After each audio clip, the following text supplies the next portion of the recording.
Doktor, hindi alam na nabuntis niya ang dating janitress na ex-girlfriend hanggang sa paanakin niya ito sa operating room. Kung bago ka pa lang sa channel na ito, mga kwento ni Ate Jane, istorya mo, ikwento ko, huwag kalimutang pindutin ang notification bell at subscribe button. Bro, are you sure you're coming back to the Philippines? Tanong ng kaibigan ni Zeke sa kanya. Of course. Yun ang sabi ni Dad, so I don't have a choice. Dad has decided. Wika ni Zeke. Si Zeke ay isang anak ng bilyonaryo at nagmamay-ari sila ng isang malaking ospital sa Pilipinas. Nag-aaral si Zeke sa Amerika para maging isang ganap na doktor dahil balang araw siya ang magmamana ng ospital na pagmamay-ari ng kanilang pamilya. Sa bagay, wala ka naman talagang choice. Tura ng kaibigan ni Zeke. Yeah, but for now, let's enjoy the night. Wika ni Zeke at nagwalwal. Sinulit ni Zeke ang gabing yon dahil alam niya na kapag nakauwi na siya sa Pilipinas at nasa poder na siya ng kanyang ama, ay hindi niya na magagawa ang mga nakasanayan niya sa Amerika. Matapos ang araw na yon, ay lasing na umuwi si Zeke sa kanyang kondo. Kinabukasan ay gulat na gulat ito nang makitang nakaimpake ng lahat ng kanyang gamit. Young Master, handa ka na po ba sa pag-alis? Tanong kay Zeke ng katiwala ng kanyang ama. The hell, ang aga pa, ganun ba ka-excited si Dad na makita ang gwapo niyang anak na nagmana sa kagandahan ni Mom? Tura ni Zeke sa matanda. Mag-ayos ka na lang po ng sarili mo at naghihintay na po ang sasakyan na maghahatid sa iyo sa airport. Wika nito kay Zeke. Oo na, sige na, lumabas ka na. Wika ni Zeke at lumabas naman na ang matanda. Kaagad na inayos ni Zeke ang kanyang sarili sa pag-uwi sa Pilipinas. Sa kabilang banda, may isang dalaga na namumuhay na simple lamang at tahimik at hindi pala kibo ang dalagang ito. Kaaral ito sa umaga at pagsapit ng gabi ay nagtatrabaho naman ito. Ulila na ang dalaga at wala itong ibang aasahan kundi ang kanyang sarili lamang. Aling Tony, pabili po ako ng 1 kilong bigas. Damayan mo na din po ng tube ice. Wika ni Amisel sa tendera. Nako, papasok ka na ba sa eskwela, Amisel? Ano na palang grade mo? Usisa ng matanda kay Amisel. Graduating na po ako sa kolehiyo. Tura ni Amisel. Ano bang kinukuha mong kurso? Tanong ng matanda kay Amisel. Education po. Wika ni Amisel at binayaran ng kanyang binili. Aba, magiging teacher ka pala. Wika ni Aling Tony kay Amisel. Tanging pagtango lamang ang isinagot nito sa matanda dahil kung sasagutin niya pa ito ay hahaba lamang ang kanilang usapan. Simula pagkabata ay naging independent na si Amisel. Ang kanyang lola Ising ang nagpalaki sa kanya. Ngunit kalaunan ay namatay ito dahil sa sakit sa puso. At simula nun ay tanging ang kanyang sarili na lamang ang kanyang aasahan. Alam ni Amisel kung gaano kahirap ang buhay, kung kaya't malaki ang pangarap nito sa buhay. Kung kaya't lahat na gagawin nito matupad lamang ang kanyang mga pangarap. Grabe, ang init-init talaga. Daing ni Amisel at saka isinali ng bigas sa kaldero at nagsaing. Maging ang yelo na kanyang binili ay isinali niya sa pitsil at saka uminom. Para bang guminhawa ang kanyang pakiramdam dahil sa lamig na dulot ng malamig na tubig. Naghanda ang dalaga sa pagpasok sa eskwela at inilagay na din nito sa kanyang bag ang pamalit niya na damit sa pagpasok sa trabaho bilang isang tendera sa isang tindahan. Matapos na magsaing at maghanda ay umalis na siya sa kanyang maliit na upahan at kaagad na sumakay ng jeep patungo sa kanyang paaralan na papasukan. Oh, Amisel, nagawa mo ba yung thesis mo? Diyos ko, sumakit ang ulo ko. Tura ng kaibigan ni Amisel na si Amy. Oo, nagawa ko na. Ang sakit nga sa ulo. May galit ata yung professor natin sa history eh. Patapos na ang klase, pinapahirapan pa tayo. Wika ni Amisel. True ka dyan. Buti kaya mong pagsabayan ng pag-aaral at pagtatrabaho mo, ano?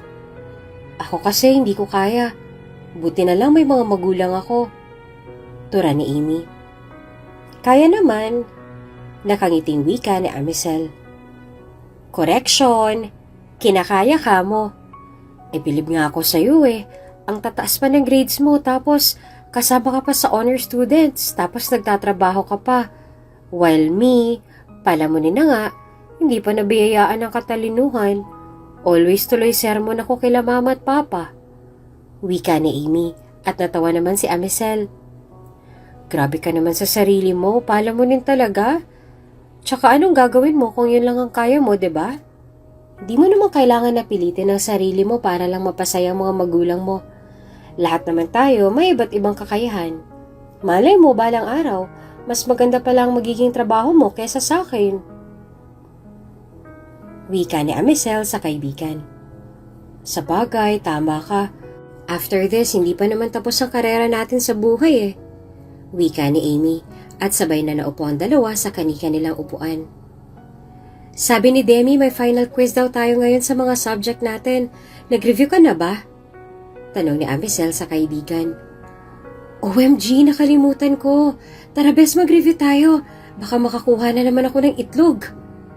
Tura ni Amy at natawa naman si Amicel. Kahit kailan talaga. Sige na nga, tutulungan kita mag-review habang wala pa yung professor natin. Ayoko naman na makakuha ka ng itlog at baka mapatayo ka na naman sa labas habang hawak-hawak yung test paper mo. Pabirong wika ni Amicel sa kaibigan. Ay, grabe ka sa akin. Pero thanks bes ha, the best ka talaga.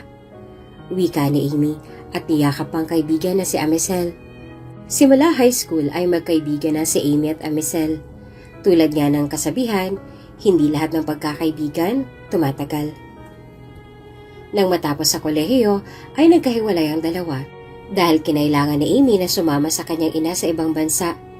Samantalang si Amicel naman ay nahirapan sa pagkuha ng kanyang bachelor's degree dahil nga kapos sa buhay at tanging sarili lamang niya ang kanyang aasahan ay hinayaan na lang muna ni Amicel ang kanyang propesyon at nagtrabaho muna upang makaipon.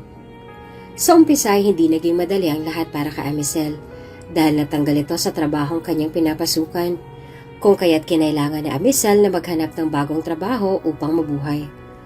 Bagamat walang experience ay nahirapan si Amicel na makahanap ng trabaho at habang naghahanap ng mapapasukan ay paminsan-minsan nagtututor ito kahit na maliit lamang ang bayad sa kanya. Isang umaga habang naglalakad ay nakakita si Amicel ng job hiring kung kaya't hindi na nag-alinlangan pa si Amicel at nag-apply doon. Nakuha naman si Amicel bilang isang janitress at malaking bagay na iyon para sa dalaga. Naging maayos ang pagtatrabaho niya doon at nagkaroon din ng mga iilang kaibigan, ngunit madalas ay nag-iisa si Amicel. Sa kabilang banda, si Zeke naman ay nakauwi na sa kanilang tahanan at malugod itong sinalubong ng kanyang ina at ama. Ang laki mo na, Zeke! At ganap na doktor na! Wika naman ang ina ni Zeke at niyakap ang anak. Syempre naman po, Mom. I miss you both. Malambing na wika ni Zeke sa kanyang mga magulang at niyakap ang mga ito. Welcome back, son. Nakangiting wika ng ama ni Zeke sa kanya. Yeah, nasa Pilipinas na po talaga ako dahil napakainit. Wika ni Zeke at ngumiti sa kanyang ama. Well, magpahinga ka muna. Enjoyin mo muna ang pagbabalik mo dito sa Pinas. At bukas pag-uusapan natin ang patungkol sa pamamahala mo sa ating ospital. Wika ng ama ni Zeke at ngumiti sa binata. Well, I can manage it naman po. But I think you have something to tell me. Just by the looks of your face, looks like there is something strange. Tura ni Zeke sa kanyang ama at ngumiti na nakakaloko. You know your dad too well. But I'm happy that you're back, son. It's been so many years, and I miss you so much. Wika ng ina ni Zeke sa kanyang anak at ngumiti. Nagbonding ang pamilya dahil matagal na din na hindi nakasama ng mga ito ang kanilang nag-iisang anak na si Zeke. They enjoyed the night and talked a lot about the past years. Sobrang sayang nadarama ng mga ito dahil sa wakas ay kapiling na nila ang kanilang nag-iisang anak.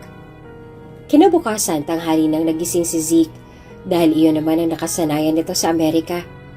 Pagbabae na amoy agad ito ang paboritong sinigang na hipon. Good morning, Mom. Nasaan po si Dad? Bati ni Zeke sa kanyang ina at hinanap ang ama. Naliligo ang dad mo. Mamaya papasok na naman yan sa hospital, lalo na't madami na namang pasyente. Pero ang alam ko, mag-uusap muna kayo bago siya pumasok. Paliwanag ng ina ni Zeke. Ganun po ba? Ang bango naman yan, ma'am. Sinigang na hipon yan, right? Nagugutom na tuloy ako. Wika ni Zeke at lumapit na sa kanyang ina na nagluluto. Namiss mong luto ko na to, no? Tanong ng kanyang ina. Yes, ma'am. Sa Amerika kasi, iba yung way nila ng pagluluto niyan. Alam mo yun, diba? Kaya namiss ko talaga yan. For sure, madami po ako makakain mamaya. Nakangiting wika ni Zeke sa ina. Good morning, wife, son. Wika na ama ni Zeke at nakasuot na ito ng pantrabaho. Hanggang ngayon, workaholic ka pa din, Dad. You're always like that since I was young. Wika ni Zeke sa ama. And you have not changed. Clingy ka pa rin sa mommy mo. Sagot naman ito sa kanya anak. Hay nako, nandito na nga talaga si Zeke. Dahil umpisa na naman ang World War III. Natatawang wika ng ina ni Zeke. Masanay ka na po. Si Dad kasi always mapang asar, pero pikuli naman. Natatawang wika ni Zeke habang nakatingin sa niluluto ng kanyang ina. Hay nako, tama na yan. At luto na ito, oh. Kumain na tayo. Papasok pa kayong dalawa. Wika ng ina ni Zeke. Pati ako? Hindi po ba pwedeng magliwaliw muna ako kahit 1 week lang? Kunot noong tanong ni Zeke. No, son. Saka mag-e-enjoy ka naman sa trabaho mo. Madami kang makakasama doon. Wika ng ama ni Zeke. Napakunot naman ang noon ni Zeke sa tinura ng kanyang ama. Dad, ako mag-e-enjoy? Baka kamo ma-stress ako sa operation. Give me some time naman muna. Nakasimangot na wika ni Zeke sa kanyang ama. At sino naman nagsasabing papasok ka sa hospital na sa doctor? Kunot noong tanong na ama ni Zeke. Kaagad na naguluhan si Zeke sa sinambit ng kanyang ama. I am a surgeon, right? So mag-oopera ako. Naguguluhan na tura ni Zeke na para bang patanong. Son, let your dad finish. Napag-usapan na namin to before ka pa bumalik dito sa Pilipinas. Singit ng kanyang ina. Ano po yun? Tanong ni Zeke. We want you to learn how to manage the hospital. From the lowest position to the top. Sagot ng ina ni Zeke. Meaning? Kunot ang tanong ni Zeke. Ibig sabihin, papasok ka bilang janitor. Wika ng ama nito at nabitawan pa ni Zeke ang hawak niyang kutsara. What? Are you kidding me? After I graduated high honors to be a professional doctor, now you want me to be a janitor? That's not fair. Pagrereklamo ni Zeke sa kanyang mga magulang. Hindi lubos maisip ng binata kung bakit kailangan na gano'n ang pasukin niya sa kanilang sariling ospital. Hindi niya maunawaan na sa kabila ng paghihirap niya sa Amerika sa pag-aaral ng medisina, ay ipapasok lamang siya ng kanyang ama bilang isang janitor. At higit sa lahat, ay kailangan niyang pagdaanan ng mga bagay na yon sa halip na magkaroon siya ng dagdag na kaalaman patungkol sa kanyang propesyon. You're a doctor, Zeke, but you need to learn how to manage the hospital from low to top. And also, gusto namin na matuto ka sa mga empleyado natin at makita mo ang tunay na kahalagahan ng propesyon mo. Kasi kung doktor ka kaagad, paano mo malalaman kung paano i-handle ang ibang empleyado? They're part of the hospital too. Wika na ama ni Zeke at hindi pa din makapaniwala ang binata sa kanyang narinig na sinambit ng kanyang ama. Napabuntong hininga na lamang si Zeke dahil alam niya na kahit tumaliwas pa siya sa pakikipagtalo sa kanyang magulang ay wala na din naman siyang magagawa. Dahil alam ni Zeke na ang mga ginagawa ng kanyang magulang ay para din sa kanyang kabutihan at sa ikabubuti ng kanyang hinaharap. Fine, wala din naman na po ako magagawa. Wika ni Zeke at nag-umpisa ng kumain. Well, that's great. Akala ko magiging mahirap itong usapan na to at tatagal pa. Pero I know na alam mo na para din naman sa'yo itong ginagawa namin ng mom mo. Wika ng ama ni Zeke. I know, Dad. You don't need to repeat it all the time. I'm matured enough to understand what you want and what you don't want. Sagot ni Zeke at kumain na lang. Tanging pagtango ang naisagot ng ama ni Zeke dahil kita nito ang malaking pagbabago ng anak. Noon si Zeke ay matigas ang ulo at tanging sarili lamang ang kanyang sinusunod. Ngunit ngayon na nasa tamang edad na ito, ay masayang ama nito sa nakikitang maturity sa anak. Ganun pa man, ay alam ng mga magulang ni Zeke na mabuti ang kanilang anak at alam din ni Zeke na para din sa ikabubuti niyang lahat na ginagawa ng kanyang magulang. Matapos na kumain, ay simpleng damit lamang ang sinuot ni Zeke, gaya ng sinabi ng kanyang ina. Hindi ka pwedeng makilala ng mga empleyado natin bilang anak ko, yan ang tatandaan mo. Bili ng ama ni Zeke sa kanya. Bakit naman po? Tanong ni Zeke. Zeke naman, seryoso ako. Kung kilala ka nila bilang anak ko, eh di magiging espesyal ang treatment nila sa'yo. Magiging iba ang turing nila sa'yo. At maaaring hindi mo makita ang tunay nilang ugali dahil panigurado ay magbabalat kayo sila. Naiintindihan mo ba? Kunot na ang wika ng ama ni Zeke. Okay, Dad, I understand. Wika ni Zeke sa ama. Good. Hetong pamasahe mo. Wika ng ama nito.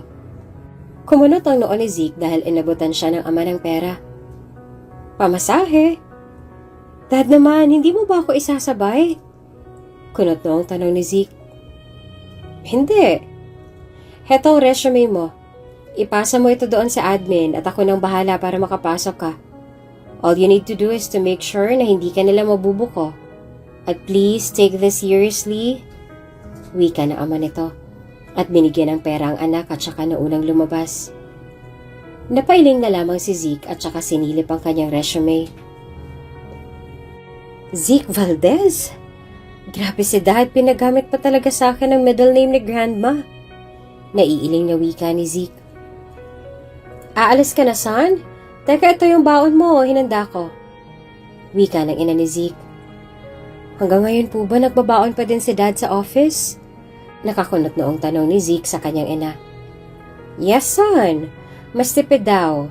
Alam mo naman, Zeke, kung gaano kahigpit si Dad mo. At isa pa, kahit na ganito ang estado natin sa buhay, your dad wants to live just like normal people.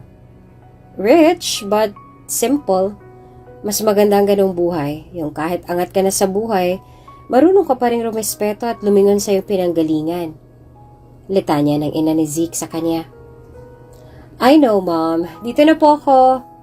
Wika ni Zeke at inilagay na sa kanyang bag ang kanyang baon, maging ang kanyang resume. Kahit na mayaman sila Zeke, ang mga magulang nito ay mabubuting tao at simple lamang. Kahit na nagmamay-ari sila ng napakalaking ospital, ay hindi nakalimot ang mga ito na tumulong sa kanilang kapwa. Laki sa yaman na pamilya ang ina at ama ni Zeke, ngunit may pusong ginto ang mga ito. Ayaw nila na nanlalamang sa kapwa, at kung kailangan na maglabas sila ng pera makatulong lamang sa nangangailangan, ay ginagawa ng mga ito. Bagamat noong bata si Zeke ay hindi niya nauunawaan ang ginagawa ng kanyang mga magulang, ay palagi niyang iniisip na tipid lamang at mahigpit sa pera ang mga ito. Ngunit nang tumungtong na si Zeke sa tamang edad at namulat na sa katotohanan ng daigdig, ay naunawaan na nito ang turo at bilin sa kanya ng kanyang mga magulang. Proud si Zeke sa kanyang mga magulang at pinagmamalaki niya ang mga ito. Kahit noong nasa ibang bansa pa lamang siya. Para sa kanya, being a kind person is a gift from God. Alam niya na mayaman ang kanyang pamilya, pero hindi siya sinanay ng mga ito sa luho at pagwawaldas ng pera sa walang kabuluhang bagay. Noong nasa Amerika pa si Zeke ay may natanggap ito na allowance galing sa gobyerno at iyon ang ginagamit niya sa tuwing nakikipag-jamming sa mga kaibigan. Ngunit alam ni Zeke kung hanggang saan lamang ang kanyang limit. Bagamat may pagka-ekstrikto ang kanyang ama, ay unawa iyon ni Zeke. Dahil alam niya na ang paghihigpit na yon sa kanya ng mga magulang ay para lamang protektahan siya. Ginagawa ito ng mga magulang niya dahil mahal siya ng mga ito at ayaw siya na mapahamak at malagay sa peligro. Nang makaalis na sa kanilang bahay ay sumakay si Zeke sa pampasaherong bus patungo sa kanilang opisina. Paupuin niyo ang buntis, senior citizen at may mga kapansanan o may mga batang dala. Sigaw ng konduktor At saka naman may sumakay na matanda. Nung una, hinihintay ni Zeke kung may kukusa ba na paupuin ng matanda. Ngunit ni isa sa mga ito ay walang nagpresenta. Kung kaya't dinampot ni Zeke ang kanyang bag at saka tumayo. La, dito ka na lang po sa inuupuan ko. Ako na lang po dyan. Nakakahiya naman po kasi na nakaupo ako tapos ikaw nakatayo dyan. Mahina na po ang tuhod ninyo. Pagmamagandang loob ni Zeke at sinadya talaga nito na lakasan ang kanyang boses. Nako, salamat iho. Pasasalamat ng matanda at inilalayan pa iyon ni Zeke para lamang makaupo ng komportable. Napailing na lamang si Zeke at inisip na ganun pala talaga ang mga tao. Mas gugustuhin na lang ang maging manhid kaysa tumulong sa kapwa na nangangailangan. Ilang sandali pa ay huminto na ang bus sa street kung saan patungo ang kanilang opisina. Kinakabahan pa si Zeke sa puntong yon dahil pakiramdam niya ay hindi magiging madali ang lahat, lalo na't wala siyang alam sa mga gawain ng isang janitor. Buntong hininga na pumasok si Zeke sa kanilang sariling ospital at nabunggo ito sa isang dalaga. Naku, pasensya na, hindi ko sinasadya, nagmamadali kasi ako. Paghingi ng babae ng pasensya. Minsan, mag-iingat ka. Kahit nagmamadali ka, pairalin mo pa din ang pagiging maingat. Dahil mamaya ikapahamak mo pa yan. Wika ni Zeke sa babae at tuloy-tuloy na pumasok. Napakurap-kurap na lamang ang dalaga at tila ba natahimik sa sinabi ng binata. Suplado, bulong nito. Hoy, Amisel! Ano, papasok ka ba o tatayo lang dyan? Biglang tanong ng gwardya kay Amisel at ngumiti lamang ito tsaka patakbong pumasok sa ospital. Muli pa nitong nakita ang binatang si Zeke na kinakausap ang admin. Matapos nun ay pumasok na sa maintenance area si Amisel at nagpalit ng kanyang damit. Sis, nakita mo ba yung bagong janitor? Tanong ng katrabaho ni Amisel sa kanya. Ha? May bago ba? Bakit? Parang wala naman ah. Tura ni Amisel. Meron, kaka-apply lang kanina. Ayun siya oh. Tila ba kinikilig na wika ng babae at laking gulat ni Amisel nang makita ang binatang kanyang nabunggo kanina. Excuse me, dito ba yung maintenance area? Pasensya na, bago lang kasi ako kaya hindi ko alam. Tanong ni Zeke kay Amisel. Oo, dito nga. Pasok ka na lang doon para makapagpalit. Wika ni Amisel na halatang iwas na iwas sa binata dahil sa nangyari kani-kanina lamang. Hindi naman sumagot si Zeke at hindi man lang nagpasalamat sa dalaga. Tuloy-tuloy lamang ito sa pagpasok sa loob. Ang gwapo niya, diba? Kinikilig na tanong ng babae. Paimpit na itong tumili at hindi na mapakali sa kinatatayuan. Napailing na lamang si Amisel dahil sa ipinakita ng kanyang katrabaho. Kamo, suplado't masungit. Wika ni Amisel at lumabas na. Sa totoo lamang ay gwapo naman talaga si Zeke. Ngunit di lamang maganda ang una nilang pagtatagpo ni Amisel. Sa unang pagkikita pa lamang ng dalawa ay hindi na maganda. Sa first impression ni Amisel kay Zeke ay suplado, masungit, malamig kung makitungo ito. Samantalang si Zeke naman, ang tingin kay Amisel ay isang clumsy na babae. Noong araw na yon ay nag-umpisa na nga sa kanyang trabaho bilang janitor si Zeke. Zeke, bago ka lang dito? Alam mo ba kung ano-anong mga gagawin? Tura ng isang babae kay Zeke na halatang gusto lamang makuha ang atensyon ng binata. Oo, bago lang ako dito. At medyo wala akong alam sa mga gawain dito. Pwede mo ba akong tulungan?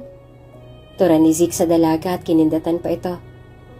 Naisip ni Zeke na mapapadali ang lahat para sa kanya dahil sa karisma na kanyang taglay. Ngunit bago pa man sumagot ang dalaga, ay biglang dumating ang kanyang ama. Kung kaya't mabilis na umayos ang bawat empleyado at para hindi mabuking ay nakisabay si Zeke sa mga katrabaho at nagpanggap na may ginagawa. Zeke, right? Gusto ko na matuto ka dito sa aking ospital. At dahil baguhan ka lang dito, kung kaya't mag-a-assign ako ng isang tao para tulungan ka. Wika ng lalaki. At kaagad-agad ay nagboluntaryo ang mga ito maliban na lamang kay Amisel. Kung kaya't napangiti ang ama ni Zeke. Ako na lang po, sir. Sanay naman na po ako na magturo sa mga bago. Tura ng isa sa mga ito. Mabilis na umiling ang lalaki at saka itinuro si Amisel. You! Amisel, tama? Gusto ko na ikaw magtuturo sa baguhan na si Zeke. Alam ko na matututo siya sa'yo. Good luck! Wika ng lalaki at umalis din kaagad matapos ang bitin ng mga katagang yon. Napatulala na lamang si Amisel dahil hindi niya lubos maisip na siya pa ang taong na-assign para turuan ng masungit at supladong katrabaho na si Zeke. Ay, sayang, ako na lang sana napili. Yari ka dyan, Amisel. Masungit at mahigpit pa naman yan. Gusto niya yung trabaho ay maayos. Good luck, Zeke! Wika ng isang babae at umalis na doon. Napasapo na lamang si Zeke sa kanyang noo at saka binalingan si Amisel. Hoy, babae, halika nga dito. Wika ni Zeke sa dalaga na tila baamo. Tinaasan naman ito ng kilay ni Amisel at masamang tiningnan. Anong tawag mo sa akin? Hoy, babae? Teka. Hindi kita boss. At isa pa, pareho lang tayong empleyado dito. Kaya huwag kang umasta na amo, okay? At isa pa, pwede ba umayos ka naman? Tsaka Amisel ang pangalan ko, hindi Hoy. At mas lalong hindi babae. Tandaan mo, Amisel. Yan ang pangalan ko. Wika ni Amisel kay Zeke. At sa una pa lang ay ramdam na ni Zeke ang pagiging istrikta ni Amisel. Ngunit pansin niya na ilag ito sa kanya at tahimik. Inisip na lamang ni Zeke na maging malamig at may pagkasupladong ipakita sa mga katrabaho upang hindi na din magulo pa ang mga ito ang kanyang pagtatrabaho. Matapos na bitawan ng mga salitang yon sa binata, ay kaagad na iniabot nito ang mop sa binata. Gagawin ko dito. Kunot noong tanong ni Zeke sa dalaga. Tiningnan naman ito ni Amisel na tila ba nagtatanong kung seryoso ba ang binata sa tanong nito. Seryoso ka ba? Mop yan. Ginagamit pang lampaso ng sahig. Wika ni Amisel sa binata at kaagad na napatango si Zeke. Kinuha ni Amisel ang isang mop at inumpisahan ang pagpunas sa sahig.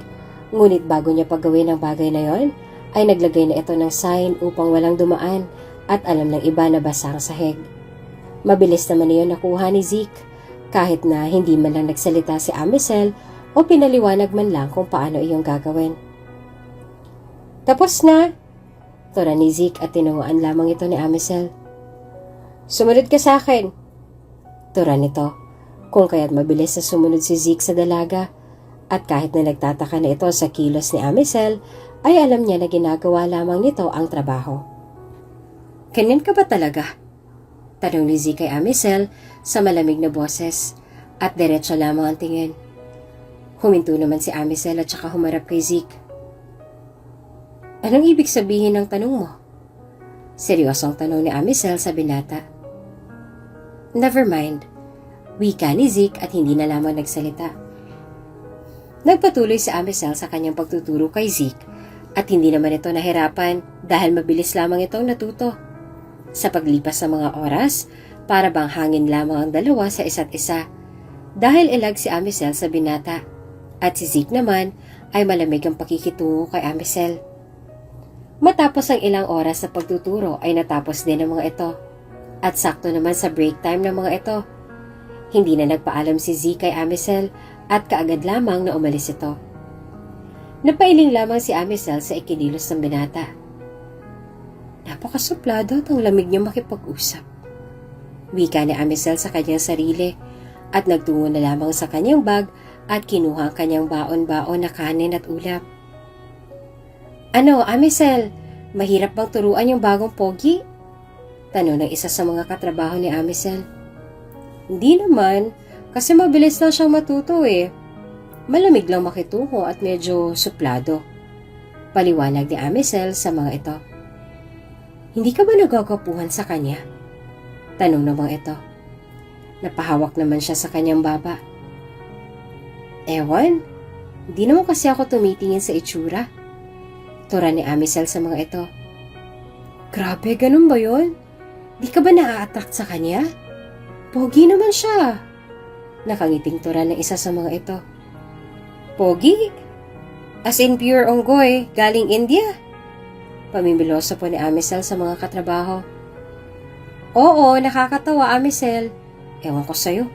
Kaya siguro wala kang love life kasi bitter ka. Tura ng mga ito kay Amisel. Grabe naman kayo sa bitter. Hindi ba pwedeng totoo lang? At saka okay, aminin ko pogi siya. Pero dapat lang na tumingin din tayo sa panloob na katauhan. Hindi puro panlabas lang kasi tandaan nyo, kapag pogi, madami kang kaagaw. Paliwanag ni Amisel sa mga ito at binuksan ang kanyang baonan at nag-umpisa ng kumain. Sa bagay, tama naman si Amisel. Sa katagalan ng panahon, kukulubot din ang balat at ang kagandahan ng panlabas ay maglalaho. Samantalang ang kagandahan ng panloob, kailanman hindi mawawala. Tura ng isa sa mga katrabaho nilang lalaki. Tumpak! Wika ni Amisel at punong-puno pa ng bibig nito ng pagkain. Huwag ka magsasalita kapag puno pa ang bibig mo. Baka mamaya mabulunan ka at mabarahan ang iyong paghinga. Biglang singit ni Zeke dala-dala ang kanyang lunchbox at umupo sa katapat na mesa ng mga ito. Napakurap-kurap naman si Amisel at kaagad na uminom ng tubig. Sayang, pogi na sana, wala namang manners. Pagpaparinig ni Amisel. Uy girl, marinig ka! Saway ng mga katrabaho nito. Pakay ko. Uso kasi kumatok, diba, kahit walang pinto. Sisingit di naman kausap. Pagtataray ni Amisel at masamang tiningnan si Zeke, ngunit wala lamang itong kibo. Isinalpak pa nito ang earpod sa tenga at relax na kumain. Ayan tuloy girl, nag-earpods na. Wika ng mga ito na tila ba nanunudyo sa dalaga. Ay, nawala na ako ng gana. Sige na, mauna na ako sa inyo. Wika ni Amisel at kaagad na umalis doon at nagtungo sa hardin ng ospital at doon ay nagpahangin. Naupo si Amisel sa isang puno kung saan palagi siya nagpupunta upang magpalipas ng oras at madalas kumain ng mag-isa. Habang nakaupo ay tahimik na nakinig sa musika mula sa kanyang cellphone si Amisel at napapikit dahil sa malamig na simoy ng hangin. Maya-maya ay nakaidlip ito at nagulat na lamang nang maramdaman ang patak ng ulan. Amisel, balak mo bang magpakabasa sa ulan? Malamig na tanong ni Zeke sa dalaga. Nakapamulsa pa ito habang hawak-hawak ang payong at diretsong nakatingin sa dalaga. Umuulan na pala. Tura ni Amisel at kaagad na inilagay sa kanyang bulsa ang kanyang cellphone. Hindi umuulan ang araw-araw oh. Pamibiloso po ni Zeke sa dalaga. Piloso po. Wika ni Amisel at tatakbo na sana, ngunit hinawakan ito ni Zeke. May bala ka ata. Di pa man siya tapos sa kanya sasabihin si Zeke nang bigla silang matumba pareho ni Amisel dahil na out of balance ang dalaga at napadagan sa kanya. Parehong napatitig sa mata ng isa't isa ang dalawa. Kaagad naman na tumayo si Amisel at tumakbo papasok sa ospital. Hindi man lang nito tinulungan ng binata na tumayo at umalis na lamang na para bang kabado. Samantalang si Zeke naman ay napakurap-kurap na lamang dahil sa nangyari. Para bang nagkamali pa siya na nagmagandang loob sa dalaga at sa huli pareho pa silang nabasa at iniwan lamang siya ng dalaga na animoy tarantang-taranta. Sa kabilang banda, si Amisel naman ay kaagad na kinuha ang kanyang gamit at nagtungo sa banyo upang doon ay magpalit. Pagpasok sa loob ng banyo, ay napahawak sa kanyang dibdib si Amisel. Ano yun? Bakit ang bilis ng tibok ng puso ko na para bang may mga kabayong nakakarera? Naguguluhan na tanong ni Amisel sa kanyang sarili. Napahilamos na lamang si Amisel na kanyang muka at napabuntong hininga. Nagbihis ito at kaagad na hinanap si Zeke upang humingi ng dispensa, ngunit hindi niya ito nakita. Para bang nag-guilty si Amisel sa kanyang ginawa. Kung kaya't kinabukasan ay gumawa si Amisel ng notes para kay Zeke upang mas maayos nitong magawa ang trabaho nito, ngunit nalaman na lamang niya na nilagnat pala ito.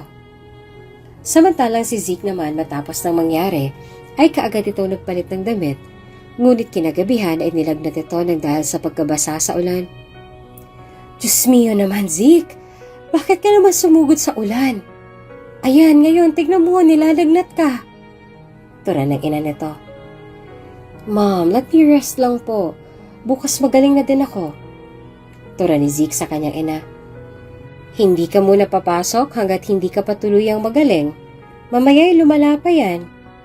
Wika ng ina ni Zeke. Fine, Mom. Bagot na wika ni Zeke at napabuntong hininga na lamang.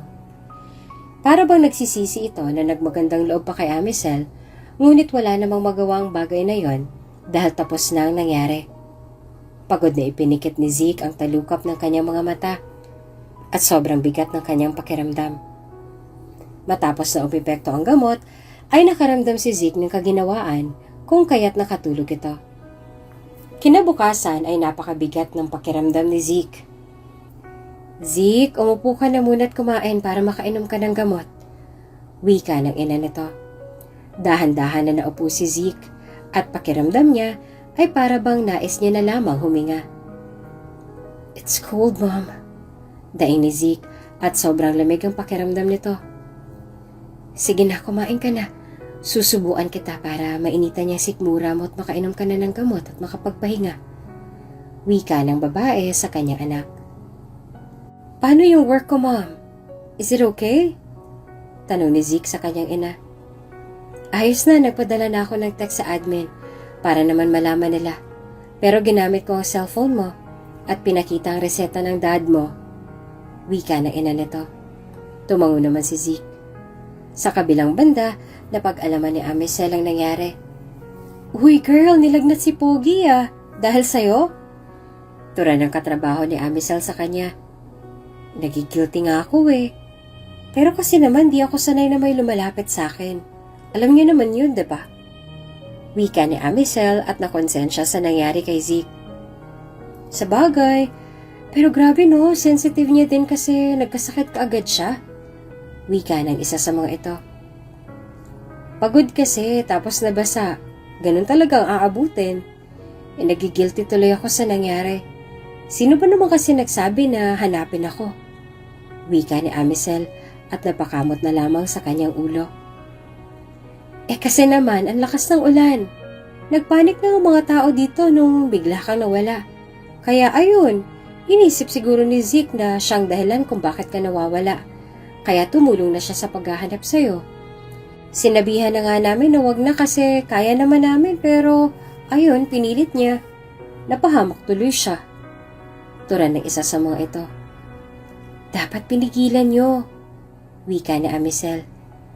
Ay girl, kahit anong saway namin at pigil, makulit Pinilit ang gusto niya, ayun tuloy nangyari kaya bumawi ka dun kay Zeke pagbalik niya Wika na mga ito kay Amisel. Sige, trabaho na tayo at baka mapagalitan pa tayo. Wika ni Amisel. Ilang araw din na hindi nakapasok si Zeke sa trabaho dahil trinangkaso ito. Si Amisel nandyan na ba? Pagtatanong ni Zeke sa mga katrabaho. Uy, ikaw pala yan, Zeke. Nasa kabilang building si Amisel. Hintayin mo na lang sa break time. Matagal ka na din na hinihintay na pumasok. Paliwanag ng mga ito at napatango na lamang si Zeke. Nagtrabaho na lang muna si Zeke at nag-focus doon. Matapos ang ilang oras na lumipas, ay dumating na din ang oras ng break time ng mga ito. Oh, Mr. Pogita, nakabalik ka na pala. Pabirong wika ni Amisel kay Zeke. Pogita? Baka kamo Pogi. Wika ni Zeke at natawa naman si Amisel. Kamusta? Tagal mo na wala Nga pala, pasensya na sa nangyari Alam mo kasi hindi ako sanay na nilalapitan ng mga tao. Kaagad na paliwanag ni Amisel sa binata. So, kaya ka tumakbo nun? Tanong ni Zeke sa dalaga. Tumango naman si Amisel. Oo, ganun na nga. Ilag kasi ako, lalo na kung di ko namang close gaano. Uncomfortable para sa akin. Tura ni Amisel sa binata. Napatango-tango naman si Zeke sa sagot ng dalaga. Okay, ngayon alam ko na. Tura ni Zeke at ngumiti kay Amisel. Matapos na makapag-usap ay sabay na nagtungo ang dalawa sa hardin at doon ay nag-umpisang maging malapit ang dalawa sa isa't isa. Ngunit may mga pagkakataon pa din na iwas si Amisel sa binata at nauunawaan naman niyo ni Zeke. Kadalasan din ay nagiging cold si Zeke at suplado kay Amisel, lalo na kapag pinipilosopo siya ng dalaga. Naging maayos ang pananatili ni Zeke sa sarili nilang hospital bilang janitor. At tila ba gumaan ang kanya trabaho nang dahil sa turo ni Amisel sa kanya at ang binigay nito ng mga notes sa kanya. Sa paglipas ng mga araw ay naging galamay na ni Zeke ang kanyang trabaho at labis itong nasisihan doon. "So, how's your experience being a janitor?" tanong ng sariling ama. "It's fine, Dad. Medyo mahirap but luckily Amisel was there for me to explain everything. So I can understand." Tura ni Zeke sa kanyang ama. "Amisel? Siya ba yung babae na sinabi kong tutulong sa'yo?" Kunot noong tanong ng ama nito. "Yes, Dad. Siya nga po." Wika ni Zeke at ngumiti. "Well, that's great." Tura ng ama nito. "Bakit nga pala siya ang napili mo nun, Dad?" Takang tanong ni Zeke sa kanyang ama. "Kasi siya lamang ang nag-iisang hindi nagpresenta noong araw na yon. It seems she was not interested on you. Kaya siya napili ko." Tura ng ama ni Zeke. Ganun po ba?" Wika ni Zeke at napatangu-tangu na lamang. Matapos ang pag-uusap na yon ay mas lalong minabuti ni Zeke ang kanyang trabaho, kahit na hindi naman niya dapat na seryosohin ang bagay na yon. Sa pagtagal ng panahon, unti-unti nang nagbago ang pakikitungo ni Amisel at Zeke sa isa't isa. Naging malapit ang dalawa sa isa't isa at madalas na magbiruan pa ang mga ito at madalas din na magkapikunan. Gayunpaman, kahit na para bang aso at pusa ang dalawa, kung magbangayan ay unti-unting nahulog ang dalawa sa isa't isa.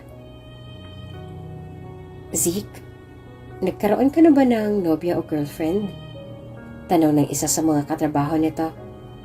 Natahimik naman si Zeke. "Actually po, wala po ako naging girlfriend. Abala kasi ako sa ibang bagay." Wika ni Zeke sa mga ito. "Ganun ba? Para ka palang si Amisel.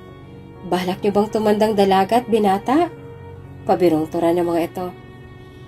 "Sira, darating din naman yan sa tamang panahon na inilaan ng Diyos."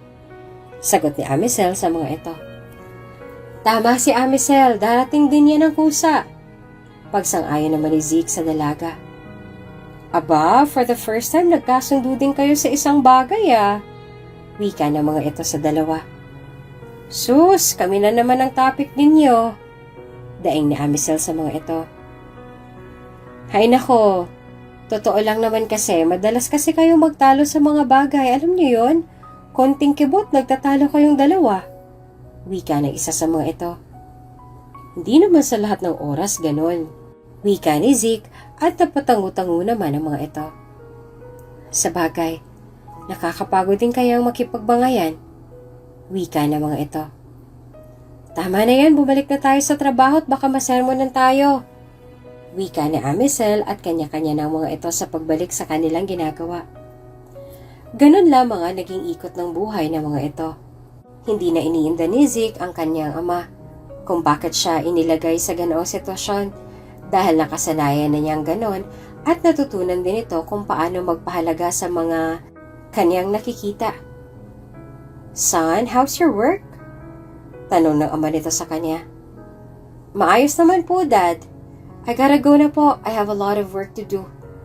Tura ni Zeke sa kanyang ama at humalik na lamang sa pisngi ng kanyang ina. Umalis na ito na tila ba excited na pumasok sa trabaho.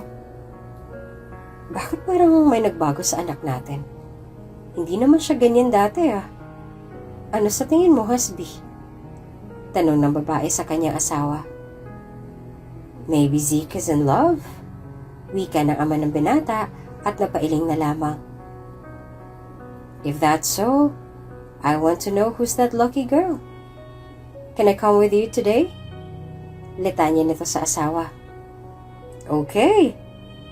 Iyon na lamang ang sagot ng lalaki sa kanyang asawa. Kaagad na nagtungo sa ospital ang mag-asawa at nakita agad ng ina ni Zeke ang kanyang anak na matamis na nakangiti habang nakikipag-usap sa isang dalaga. "Siya si Amisel, the girl who've never been attracted to any boys. Ewan lang paano nakuha ng anak natin ang atensyon niya." Turon ng ama ni Zeke. Nakatanaw lamang ang mag-asawa mula sa malayo at pinagmamasdan ng kanilang anak. Well, maganda naman siya. Wika ng babae at sumama na sa opisina ng kanyang asawa. Samantalang si Zeke naman at Amisel ay masayang nagkukulitan habang nagtatrabaho. Uy, nakalip tint siya! Panunudyo ni Zeke kay Amisel. Bakit? Pangit ba? Seryosong tanong ni Amisel sa binata. May tomboy pala na nagli-lip tint. Panunudyo ni Zeke kay Amisel. Kaagad itong hinataw ng dalaga at masamang tiningnan. Ikaw nga hindi ko pinapakialaman at pinagtatawanan. Hamakin mo yon, Pugita, nasa lupa. Natatawang asar ni Amisel kay Zeke. Nakakatawa yun. Pogi ako, hindi Pugita. Reklamo ni Zeke sa dalaga. Okay, sige, panindigan mo ang pagiging pogi. Alam mo na bang ibig sabihin yan? Taas kilay na tora ni Amisel.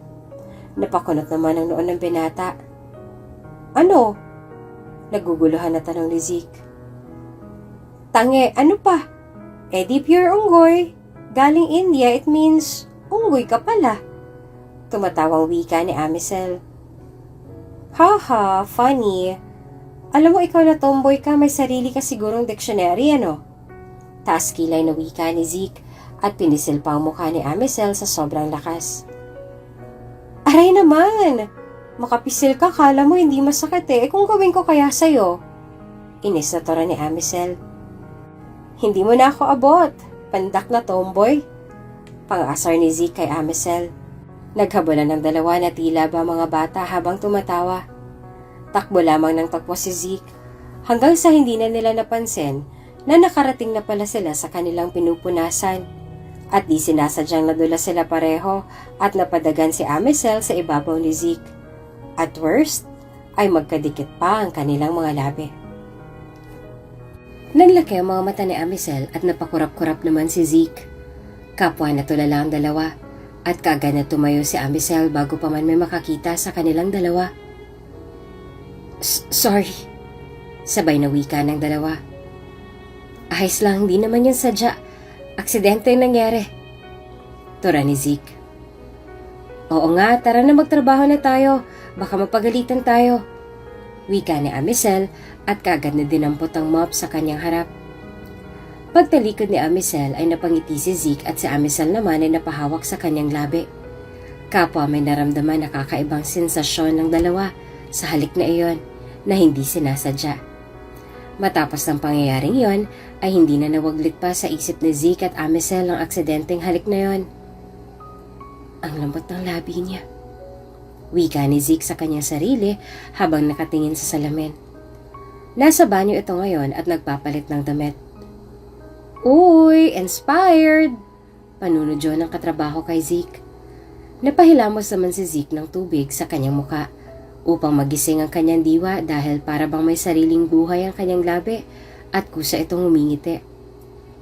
Samantalang si Amisel naman ay hindi din malimot ang nangyari. Kaloka, sa dami ng pwedeng mangyari, nagkadikit pa talaga. Diyos ko, yung unang halik ko na matagal ko nang iniingatan, ganun-ganun lang nawala. Tila frustrated na tora ni Amisel sa kanyang sarili. Napailing na lamang ito at saka uminom ng tubig. Pakiramdam ni Amisel ay ramdam niya pa ang mga labi ng binata na dumampi sa kanyang mga labi. Matapos nun ay tila ba naging awkward ang lahat sa pagitan ng dalawa at medyo ilang na ito sa isa't isa. Ilang araw din na umiiwas ang dalawa sa isa't isa. Kapwa napansin nila iyon kung kaya't sila na mismo ang gumawa ng paraan para maayos ang bagay na yon. Isang gabi, pauwi na sana si Amisel nang bigla siyang hatakin ni Zeke. Pwede ba tayo mag-usap? Tanong ni Zeke kay Amisel. Tumango naman si Amisel at sumama sa binata. Nagtungo ang dalawa sa parke at doon ay nag-usap. Iniiwasan mo ba ako? Biglang tanong ni Amisel sa binata.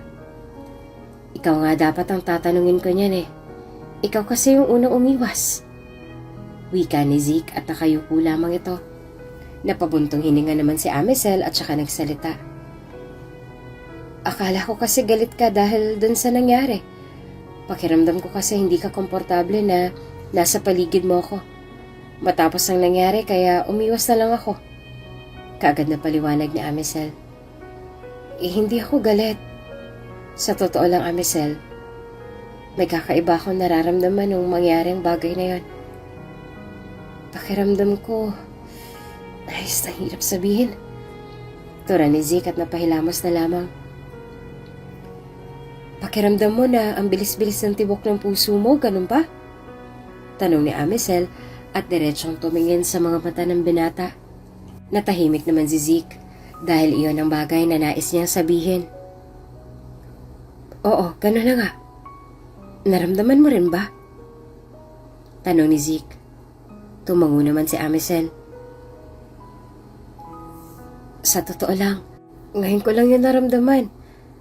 Siguro kasi first kiss ko o sadyang, Hays!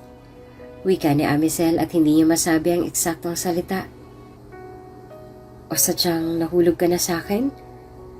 Kasi ako, Amisel, hulog na ako sa'yo. Pag-amin ni Zeke sa dalaga. Natigilan naman si Amisel sa tinura ng binata at kapwa na patitig ang dalawa sa isa't isa. Ganon din ako, Zeke. Wika ni Amisel at napapikit na lamang nang maglapat ang kanilang mga labi. Napaka-romantiko ng gabing yon para sa dalawa. From enemy, turned into lovers ang dalawa. Hindi nila inaasahan na mahuhulog sila sa isa't isa dahil magkaiba ang kanilang pananaw sa buhay. Ngunit dahil ang tadhana ang kumilos para sa kanila, ay wala nang nagawa pang mga ito, kung hindi ang sundin ang tibok ng kanilang mga puso. Matapos ang gabing yon, ay nag-umpisa na si Zeke na manligaw sa dalaga at sinabi niya ang bagay na yon sa kanyang mga magulang. Mom, Dad, I want to say something important. Wika ni Zeke at saka naupo sa sofa at seryosong tumingin sa kanyang mga magulang. Ano yon, anak? Parang seryoso mo ata ah. Wika ng ina nito. Napabuntong hininga naman si Zeke. I'm in love. Pag-amin ni Zeke. Napahalakhak naman ang ama nito sa kanyang sinabi. I told you, in love ang anak natin sa dalagang yon. Wika ng ama ni Zeke at saka nakangiting umupo sa tabi ng kanyang asawa. Natulala naman si Zeke dahil hindi pa man niya nasasabi sa kanyang ama ay alam na agad ito. How did you know that? Paano mo nalaman? Tanong ni Zeke sa kanyang ama. I have my instinct, son. Wika ng ama nito. Napailing na lamang si Zeke. So ano naman kung in love ka na anak? There's nothing wrong with it. Wika ng ina ni Zeke. Wala nga po pero ang alam niya ay janitor ako. Isang mahirap lang. Paano ko sasabihin sa kanya ang totoo? Tanong ni Zeke sa kanyang mga magulang. Then find your own way. Tara ng ama nito at tinapik pa ang anak sa balikat. Hindi ko din alam anak. Ikaw lang makakaayos ng problema mo. Wika ng ina nito. Napabuntong hininga na lamang si Zeke dahil wala siyang nakuhang sagot sa kanyang mga magulang. Ganun pa man, kahit na may pag-aalinlangan ay tinuloy ni Zeke ang panliligaw niya kay Amisel at ipinakita sa dalaga na seryoso siya sa kanyang nadarama para sa dalaga.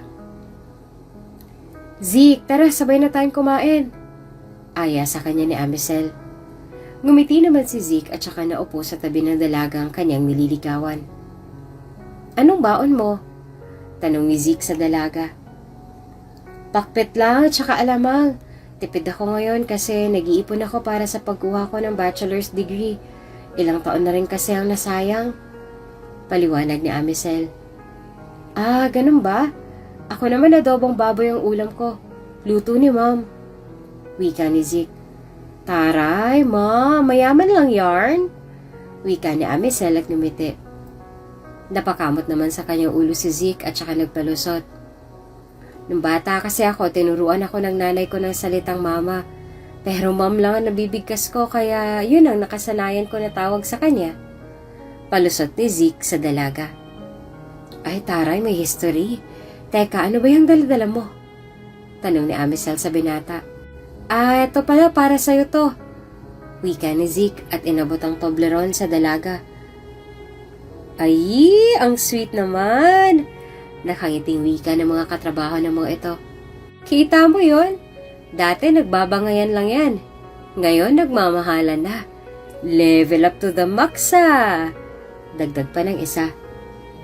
Alam nyo kung bitter kayo, kumain kayo ng asukal para matanggal yung kapaitan sa inyo. At saka, bawas-bawasan nyo yung pagkain ng ampalaya.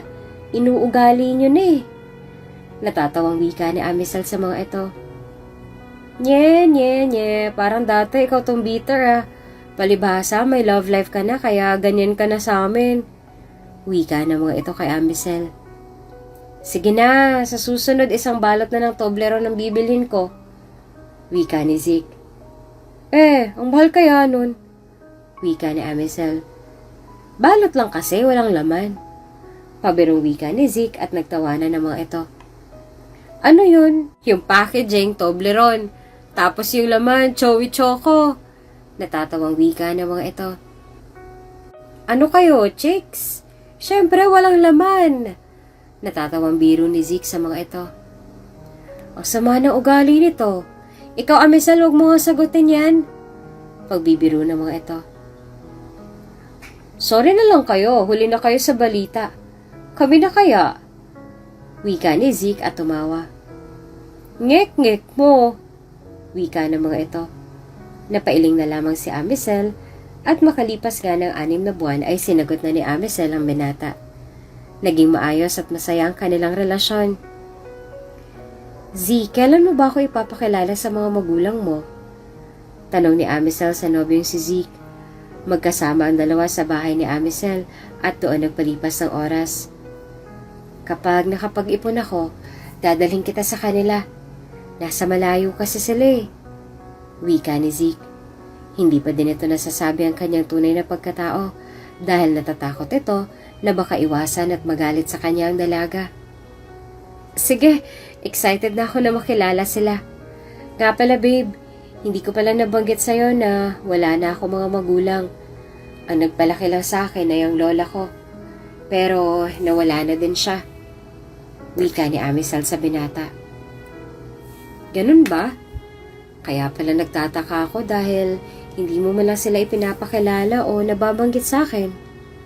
Buti kinaya mo na mamuhay na mag-isa. Wika ni Zeke sa dalaga. Mahirap pero nasanay na din. Kaya nga siguro ilag ako sa mga tao nun eh. Pero dahil sa'yo, nawala yung fear ko na yon. Wika ni Amisal sa binata at masayang ngumiti. Babe, tanong lang. If someday may malaman ka tungkol sa akin, anong gagawin mo?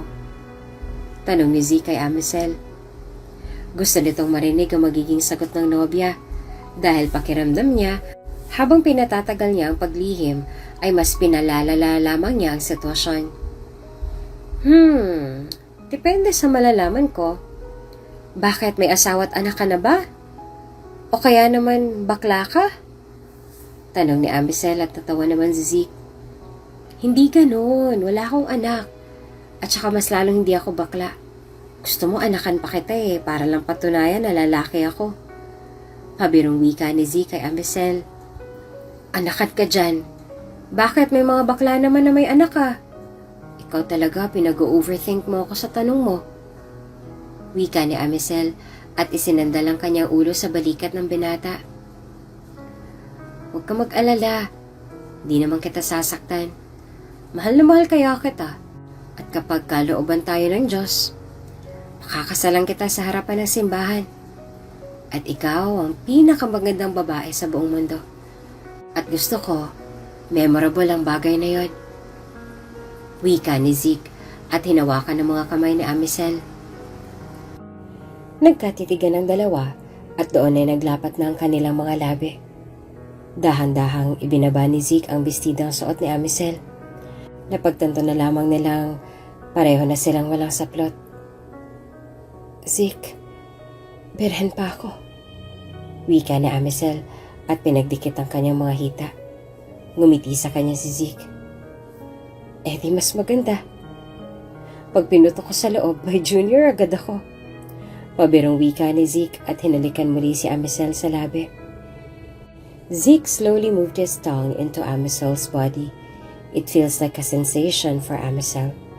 Para bang init na init ang pakiramdam ni Amisel dahil sa ginawa ni Zeke. Dahan-dahan na bumaba ang mga haplos ni Zeke hanggang sa makarating iyon sa ibaba ng dalaga. Doon ay pinaglaruan niya ito at pakiramdam ni Amisel ay maiihi siya dahil sa ginagawa ni Zeke sa kanya. Para bang mababalaw si Amisel sa ginagawa ni Zeke at hindi niya mapigilan na hindi maingod doon si Zeke at hindi nito mapigilan ang kanyang pag-ungol. Maya-maya pa ay naramdaman na ni Amisel na may kung anong likido na lumabas sa kanyang pagkababae. Muling hinalikan ni Zeke si Amisel at dahil sa init ng katawan na nadarama ay tila ba walang pakialam si Amisel sa kung anong ginagawa sa kanya ni Zeke. Maya-maya ay napaluhan na lamang si Amisel nang maramdaman ang pagpasok ng pagkalalaki ni Zeke sa kanya. Masakit. Lumuluhang wika ni Amisel kay Zeke. Sa umpisa lang yan, kasi virgin ka ba? Don't worry, I'll be gentle. Wika ni Zeke. At iyon ang unang beses na parang nagsinungaling si Zeke dahil imbes na dahan-dahanin nito ang paglabas-masok, ay mas binilisan nito. Sobrang sakit ang naramdaman ni Amisel na para bang may kung anong nawasak sa kanyang pagkababae. Ngunit maya-maya ay unti-unting naramdaman ni Amisel ang kakaibang pakiramdam at paimpit na itong napapaungol. From now on, I am officially yours and you're officially mine. Nakangiting wika ni Zeke at niyakap ang dalaga. Nang dahil sa pagod ay nakatulog ang dalawa. Ilang beses pang naulit na mga nangyari sa kanilang dalawa at para kay Amisel, si Zeke na ang lalaking nais niya makasama habang buhay. Ganon din naman si Zeke sa dalaga. Mahal na mahal ng dalawa ang isa't isa at walang kahit anong bagay sa mundo ang makakatumbas sa pagmamahala nilang dalawa. Ngunit alam ni Zeke na merong bagay pa siyang kailangan na gawin bago maging maayos ang lahat. At iyon ay ang sabihin sa kanyang sinisinta ang kanyang tunay na pagkatao. Ngunit nag-aalinlangan ang puso ni Zeke. Hanggang isang umaga, habang magkasama sina Amisel at Zeke, nakaramdam na lamang si Zeke ng biglang pagkahilo. Ayos ka lang? Kunat noong tanong ni Amisel sa nobyo at baka sa mukha nito ang pag-aalala. Ayos lang ako. Medyo nag-blurred lang ang paningin ko pero siguro dahil lang yun sa init. Wika ni Zeke sa nobya. Sigurado ka? Paniguradong tanong ni Amisel sa binata. Oo, ayos lang ako. Huwag mo akong alalahanin. Wika ni Zeke kay Amisel. Okay, pahinga ka kaya muna. Tura ni Amisel kay Zeke. Sa tingin ko nga pagod lang to. Tsaka di rin kasi ako nakatulog na maayos kagabi. Tura ni Zeke kay Amisel at naupo na muna sa malapit na silya sa tapat nila. Umuwi ka na lang kaya muna. Nag-aalala ako sa iyo Baka mamaya mapano ka pa. Tignan mo namumutla ka pa. Wika ni Amisel sa nobyo at pinainom ito ng tubig. Nang dahil sa nangyari ay umuwi nang wala sa oras si Zeke kahit na nais pa sana nitong ihatid si Amisel.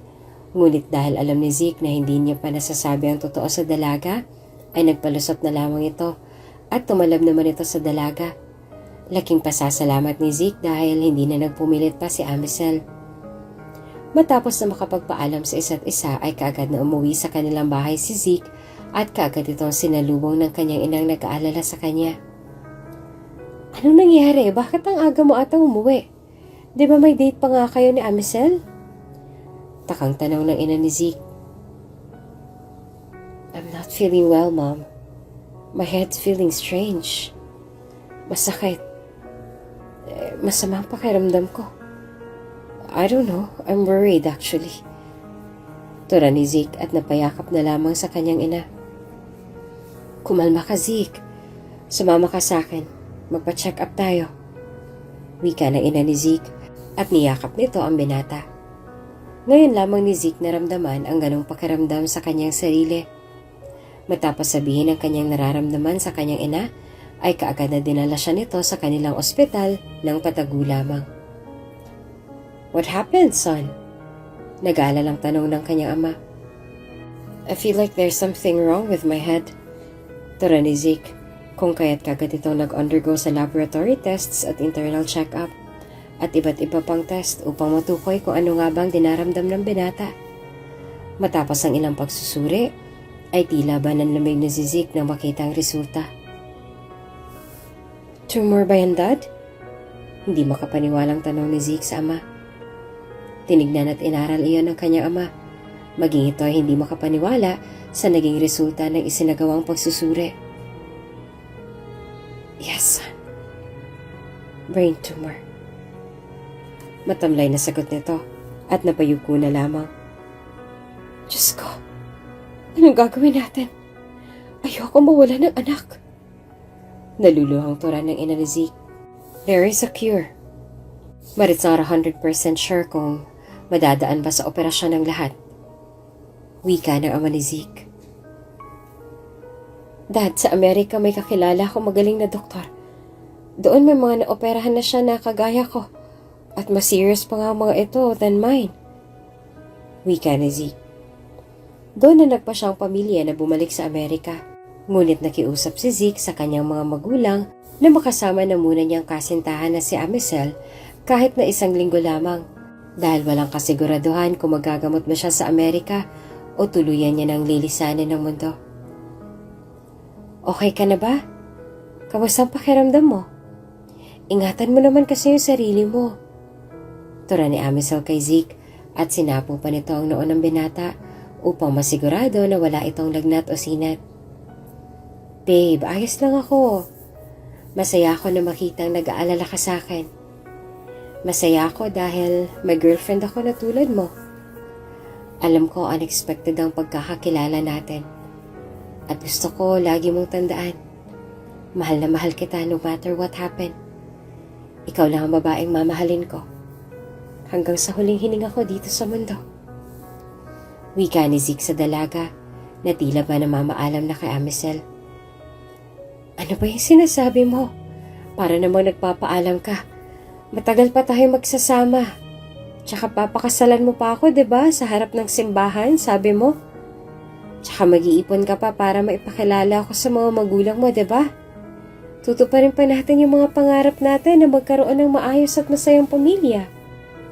Naiiyak na tura ni Amisel dahil pakiramdam niya sa puntong yon ay tila ba nagpapaalam na sa kanya ang binata. Oo naman, tutuparin natin yon. Pero ano man ang mangyari sa kinabukasan, lagi mong tandaan, nandyan lang ako sa puso mo. Mananatili. At nandito ka sa puso ko magpakailanman. Mahal kita, Amisel. Nakangiting wika ni Zeke habang pinipigil nito na tumulo ang luha sa kanyang mga mata. Mahal din kita, Zeke. Mahal na mahal. Sobra-sobra. Wika ni Amisel at niyakap ang binata. Ngayon pa lang ay ramdam na ni Zeke na nasasaktan si Amisel sa kanyang mga sinabi. At alam niya na mas masasaktan ito kapag pinaalam niya na ang kanyang karamdaman kung kaya't inilihim ni Zeke sa kanyang nobya ang kanyang sakit dahil ayaw niya na masaktan ito at maiwan lang na nag-iisa at umaasa sa kanya. Matapos ng 1 linggo, hindi na nakapagpaalam pa si Zeke kay Amisel at nagtungo na sa Amerika upang magpagamot. Samantalang sa kanyang pag-alis, labis na nagtaka si Amisel. Amisel, nag-resign na daw si Zeke dito sa ospital. Malungkot na wika ng mga katrabaho nito.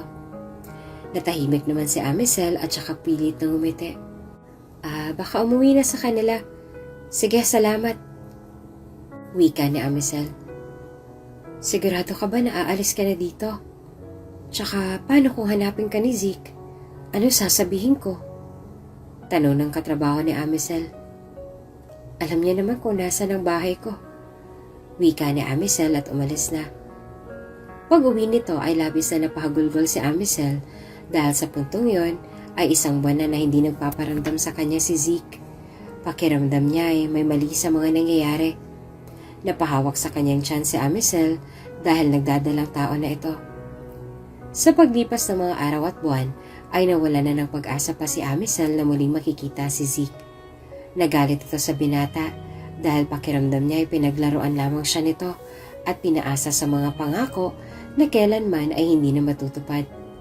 Nagtitinda na lamang ng mga lutong pagkain at malamig si Amisel sa lansangan, malapit sa ospital na dati niyang pinapasukan. Sa kabilang banda, sa tagal ng paghahanda at pagsusuri, ay napag-alaman na false alarm lang pala ang nangyari kay Zeke. Nagkamali lang sila na akala. Natuwa naman ang pamilya ni Zeke dahil wala naman pala silang dapat ipag-alala. Ngunit si Zeke ay tila ba hindi masaya. "Uuwi tayo sa Pilipinas, bakit ang lungkot mo?" tanong ng ina ni Zeke. "Hindi kasi ako nakapagpaalam nun kay Amisel, Ma'am. Hindi ko alam kung may babalikan pa ba ako sa pagbabalik ko." Matamlay na wika ni Zeke. "Kung kayo talaga para sa isa't isa, kahit na paglayuin pa kayo ng tadhana at subukin ang relasyon ninyong dalawa, kung kayo talaga." Wika ng ina ni Zeke at ngumiti sa anak. Napabuntong hininga na lamang si Zeke at inisip na sana ay makita niya pang muli si Amisel sa kanyang pagbabalik. Tila ba nangungulila si Zeke kay Amisel? At alam niya na kahit na nalayo siya sa dalaga, ang puso niya ay naiwan sa Pinas. Pagkatapos na mag-impake, ay kaagad na umuwi sila Zeke pabalik sa Pilipinas. Kinakabahan ito sa muling pagbabalik at kung ano ang magiging reaksyon ni Amisel at kung paano siya magpapaliwanag at sasabihin ang lahat sa dalaga. Ilang oras din ang biyahe at ilang sandali lamang ay nakarating na sila Zeke sa Pilipinas. Halo-halo ang nararamdaman ni Zeke. Para bang kinakabahan na natutuwa na ewan si Zeke, ngunit isa lang ang kinasasabi kanya, na makita muli ang walang iba kundi ang kanyang pinakamamahal na si Amisel. Pagdating sa Pinas ay nagtaksi sila Zeke patungo sa kanilang bahay. "Finally, we're home!" Nakangiting wika ng ama ni Zeke. "Literally, nasa Pilipinas na nga tayo." Wika naman ng ina ni Zeke. "Prepare yourself, Zeke, dahil pagbalik natin bukas sa ospital, I will officially announce that you're my only son. And that will be a big news for sure. So prepare yourself, lalo na't maaaring naroon pa si Amisel." Tora ng ama ni Zeke. Kinabukasan nga ay bihis na bihis si Zeke at nakapang-doktor na damit na ang binata. "Dad, sure na po ba to?" tanong ni Zeke sa kanyang ama. "Yes, son. Are you ready to face the reality?" Tora ng ama nito. Kung noon ay tila ba excited si Zeke sa tuwing papasok sa ospital, ngayon ay binabalot siya ng kaba at agam-agam. "I need to be ready, even if I'm not." Wika ni Zeke at napabuntong hininga na lamang. "Well, that's good. Be matured, son. Alam ko na mahirap para sa yung mga bagay na to. Lalo na't itinago mo ang tunay mong pagkatao sa babaeng pinakamamahal mo. But always remember, God has a plan in all things. Tandaan mo yan. Prepare yourself and calm yourself." Litanya ng ama ni Zeke sa kanya at niyakap ang kanya anak. Kahit na narinig na ni Zeke ang mga sinambit ng kanyang ama, ay hindi pa din mawaglit sa kanyang isipan ng katotohanan na iniwan niya si Amisel nang walang paalam. Nawala siya na parang bula at hindi man lang nagawang i-text o kontakin ng dalaga. Noong araw na yon, labis na kabang na darama ni Zeke. Sinubukan niya na tawagan ang numero ni Amisel, ngunit hindi iyon sumasagot. At malamang ay nagpalit na ng numero ang dalaga dahil ilang buwan na din ang nakalipas. Halo-halong emosyon ang nadarama ni Zeke sa mga oras na yon. Bago tuluyang pumasok sa sasakyan ng ama, ay nagpakawala ng isang mabigat na buntong hininga si Zeke at siya kanagturan. "Ano man ang plano mo, tatanggapin ko ng buong buo." Wika ni Zeke at saka pumasok sa loob ng sasakyan ng ama.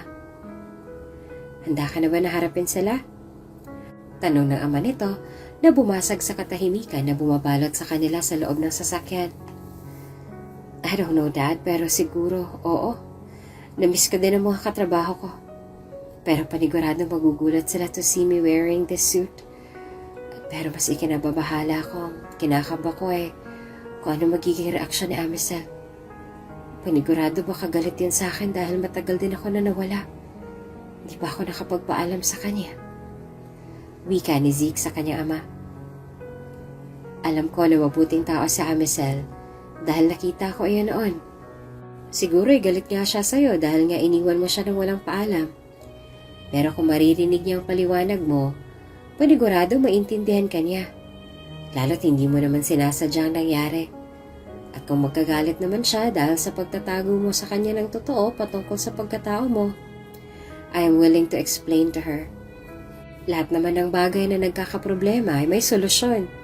Basta gusto lang ng isang tao na maayos to. Wika na ama ni Zeke at napangiti naman si Zeke. Thanks, Dad. Pasasalamat ni Zeke sa kanya ama. Pagdating sa ospital ay binalot na ng kaba si Zeke. Pinagbuksan sila ng pinto ng kanilang driver. Pagpasok sa loob ng ospital ay kita ni Zeke ang tingin ng mga tao na naroroon at madami na ang bago. Ngunit ang iilan na dating empleyado ay naroon pa. Uy, si Zeke yun, diba? Alam na kaya niya? Wika ng isa sa mga katrabaho ni Zeke.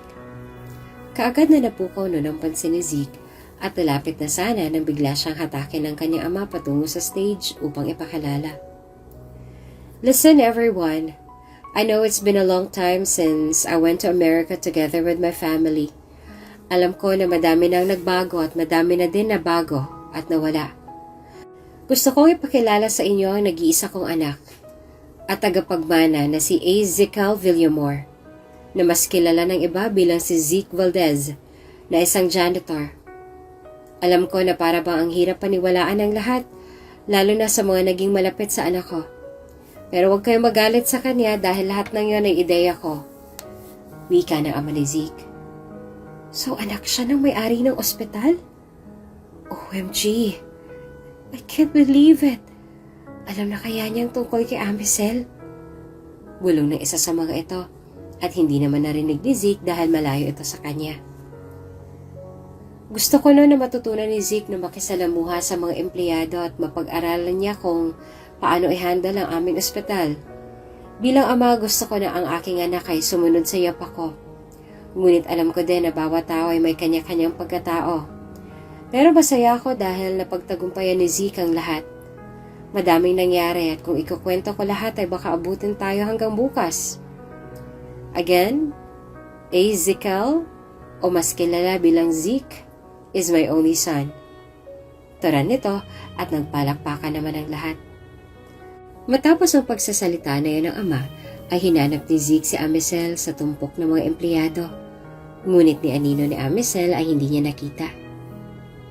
Zeke, hanap mo ba si Amisel? Tanong ng dating katrabaho ni Zeke sa kanya. Napahinto naman si Zeke. Oo, nakita niyo ba siya? Tanong ni Zeke sa mga ito.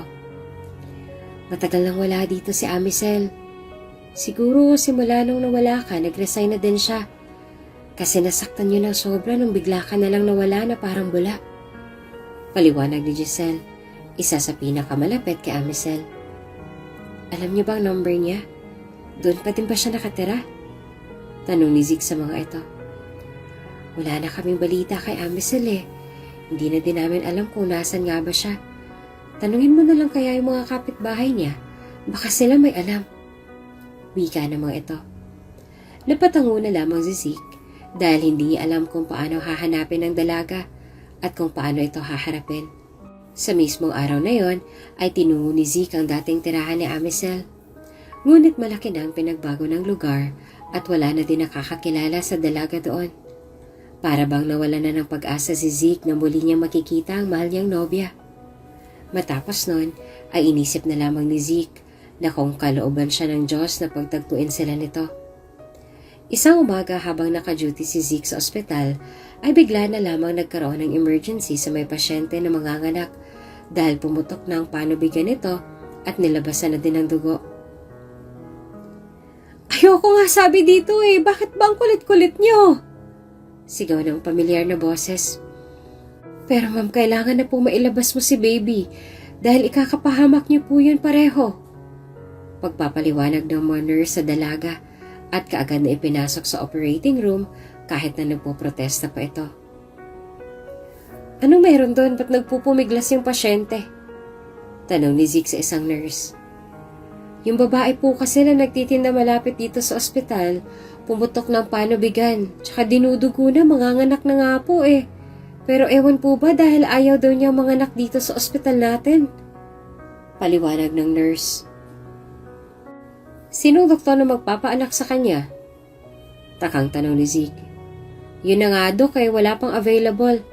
Nasa kanya-kanyang pasyente po ang mga doktor natin. Wika ng nurse. Okay, ako na lang. Wika naman ni Zeke. Kaagad itong pumasok sa operating room at kaagad na nagbihis at naghanda. Pagpasok sa loob, ay nadinig ni Zeke muli ang boses ng babae. Dalhin niyo na lang ako sa ibang hospital. Ayoko dito. Puro bad memories lang nakikita ko dito. Sigaw ng babae. Kaagad na lumapit doon si Zeke at laking gulat nito nang makita ang kanyang pasyente. Michelle? Gulat na wika ni Zeke sa kasintahan na matagal niya nang hinahanap. Anong ginagawa mo dito? Kunotong tanong ni Amisel at baka sa mukha nito nahirap na. Ako ang doktor na magpapaanak sa'yo. Wika ni Zeke at nanlaki ang mga mata ni Amisel. Ano? Gulantang na tanong ni Amisel. Spread your legs, Amisel. Kailangan na mailabas ang bata bago pa maging komplikado ang lahat. Wika ni Zeke at seryosong tumingin sa mga mata ng dalaga. Ngumisi naman si Amisel at saka nagturad. Ikaw? Doktor? Ikaw ang magpapaanak sa akin? Janitor ka lang, diba? Please naman, ilipat niyo na lang ako sa ibang ospital. Naglolokohan lang tayo dito eh. Wika ni Amisel. Napabuntong hininga naman si Zeke. I am a doctor, Amisel. Please, spread your legs. Makipagtulungan ka na lang sa akin for the sake of your own child. Wika ni Zeke. Ngunit imbes na bumuka ka, ay mas lalong pinagdikit ni Amisel ang kanyang mga hita. Ayoko nga! Tsaka lalaki ka. Bakit ikaw mo magpapaanak sa akin? Pwede ba yun? Takang tanong ni Amisel. Napapikit na lang si Zeke dahil sa kakulitan ni Amisel. Bakit, Amisel, nahihiya ka ba sa akin? Ngayon ka pa talaga nahihiya sa akin? Tanong ni Zeke at naubusan na ng pasensya. Nanlaki naman ang mga mata ni Amisel sa sinambit ni Zeke at natawa pa ng mahina ang mga nurse na nasa loob ng operating room. Napakabastos mo talaga. Please naman pwede bang ibang doktor na lang? Tura ni Amisel at bumaling sa mga nurse na natatawa.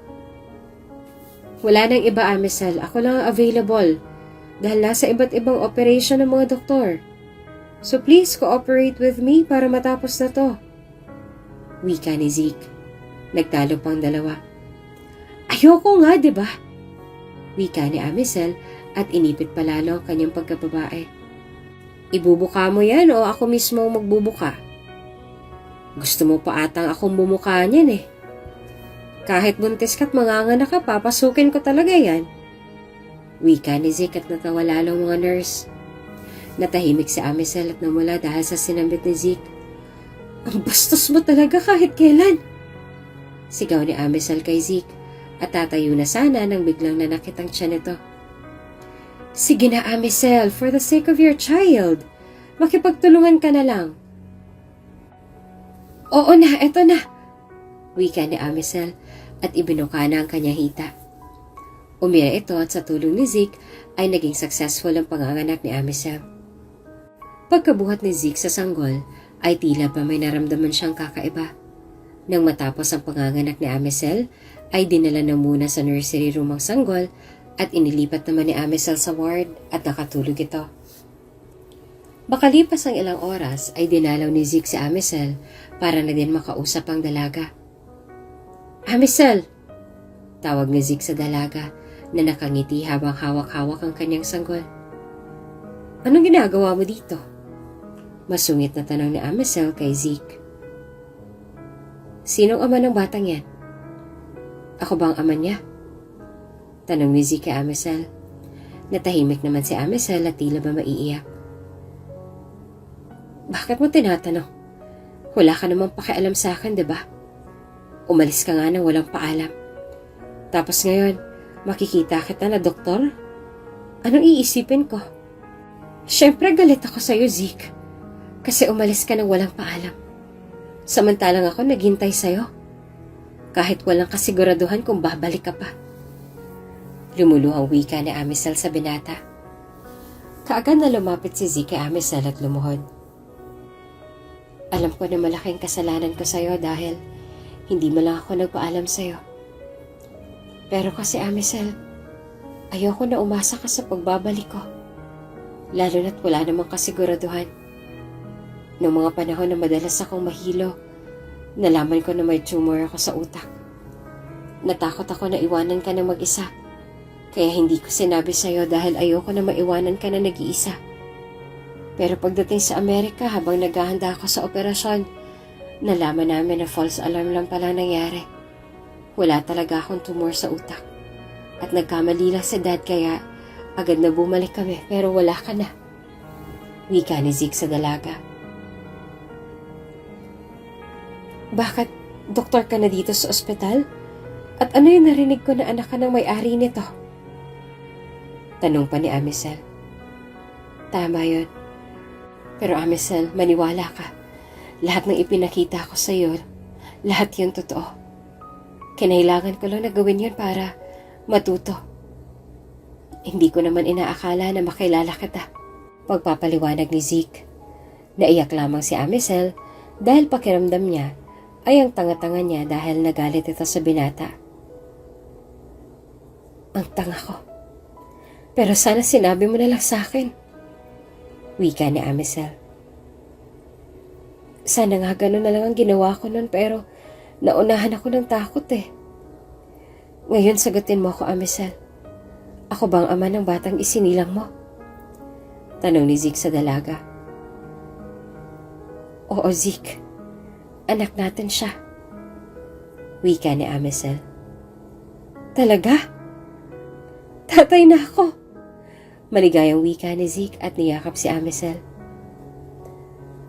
Sorry kasi hindi kita inunawa. Wika ni Amisel. Wala kang kasalanan. Dahil ako may kasalanan dito sa umpisa pa lang. Hayaan mo mula ngayon. Hindi na ako maglilihim sa'yo.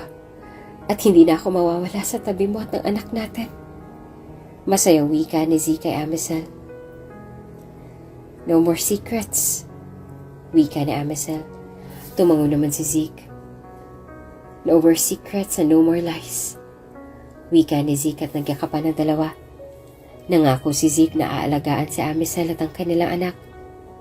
Paglipas ng 1 linggo, ay na-discharge ng mag-ina ni Zeke. Ang cute naman ng apo ko! Masayang wika ng ina ni Zeke. Tita, sure po ba kayo na doon niyo po ako patitirahin sa bahay ninyo? Takang tanong ni Amisel sa ina ni Zeke. Oo naman. Gusto ko na maalagaan itong apo ko.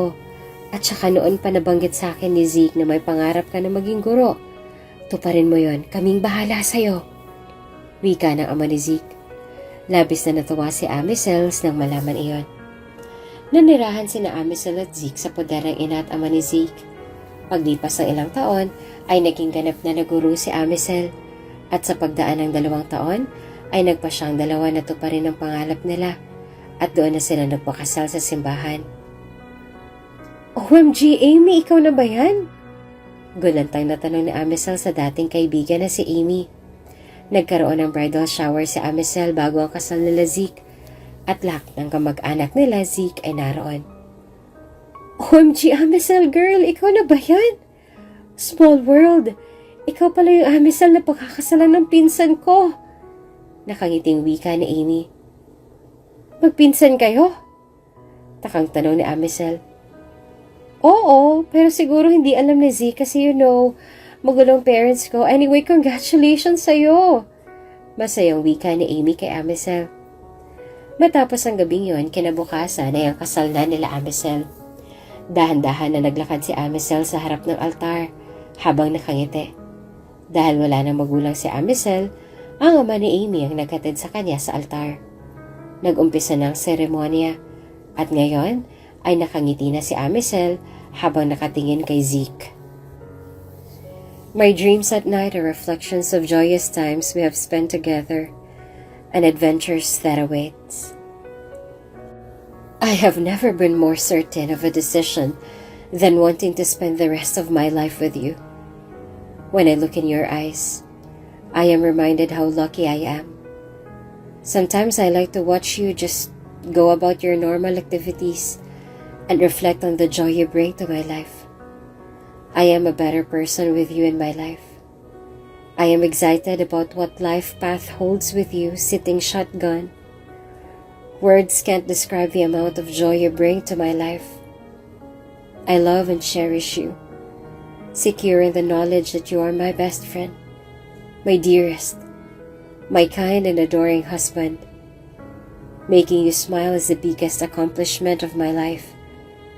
I can't wait to hold your hand as my husband for the rest of my life. You have the core of my heart beating for you, a love beyond what words can express. You are my dream come true, and I can't wait for the reality we get to build together. Forever with you simply will not be enough. But from this day forward, I vow to make the most of every moment.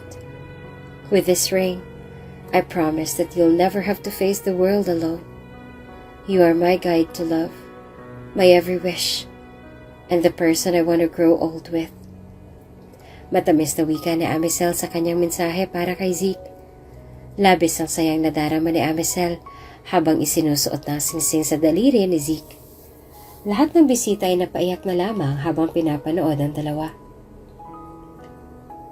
When you walked into my life, love walked in. It was a magical moment that I will treasure forever with you. I will walk together with you and with love. All I have in this world, I give it to you. I promise to hold and keep you, comfort, protect and shelter you for all the days of my life. I promise you my unconditional love, tenderness and undying devotion, to not ask you to be more than you are, and to love you for being you. Today, Amicel, I join my life to yours, not merely as your partner, but as your friend, your lover, and your confidant. Let me be the shoulder you lean on, the rock on which you rest, the companion of your life. With you, I will walk my path from this day forward. On this day, I pledge to be the partner you dreamed of marrying when you were a child. It will be my continued goal to uncover all your dreams for the future and work toward making them a reality that we can both share and enjoy. When you smile, I feel a level of accomplishment you wouldn't begin to understand. When you cry, I interpret it as a failure on my behalf. I view your emotions as a gauge of how I am performing as a soon-to-be spouse. I promise to continue to watch over you and strive to keep a smile on your face for all the days to come. I want your worst. Give me your bad hair days, your long commutes, your burnt coffee, your lost keys, your stained clothes. Give me your everyday, and I will give you my love to make it all right. I could thank you for loving me, but instead I want to thank you for showing me that I deserve to be loved. And I could thank you for fixing me, but instead I want to thank you for showing me that I was never broken. I promise to be your faithful spouse. I vow to love you when the sun shines, when the rain falls, in sickness and in health, through good times and bad. When you look at this ring, think of me and remember that I always love you. I will give you my love to make it all right. I promise to beat anyone up who makes you cry. And if I'm one of them who makes you cry, I promise to beat myself up too and do everything in my power to make you laugh again. I promise to love you 5 ever, because it's more than 4 ever. I promise to unclog the tub, even though only one of us has long hair. I promise to turn on the air conditioning when you're hot, even if I'm totally freezing. I vow to always get a professional, even though I really want to try to do it myself first. Once I take your hand, I promise I'll never let you go. Our clothes will have to be specially made, but it'll be worth it. I vow to take your hand when it's too dark, and the dog out when it's too early.